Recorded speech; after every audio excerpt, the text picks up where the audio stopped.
Glu, glu, glu, el pescadito. Glu, glu, glu, el pescadito.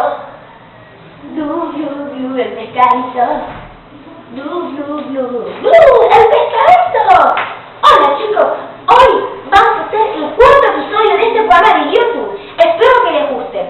Pongan un me gusta y suscríbanse si les gustó este video.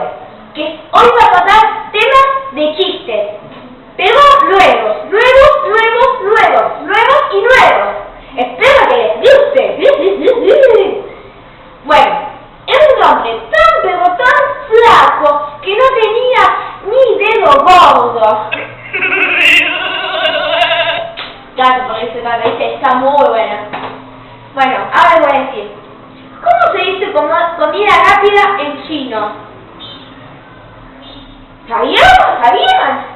Yo lo voy a decir aunque no les guste. Ya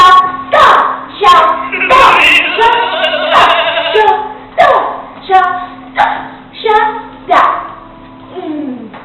Ayer pasé por tu casa, me tiraste una moneda, voy a pasar todos los días, así me hago millonario.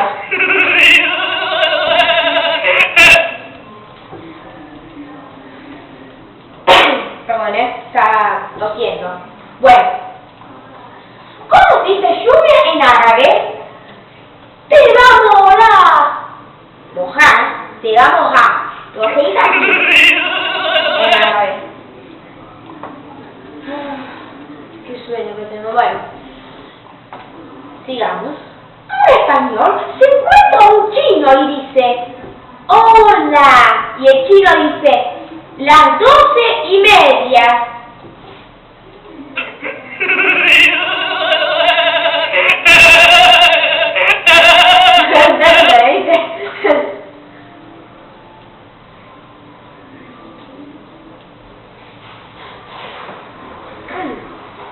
¿Sabes que mi hermano anda en bicicleta desde los 4 años?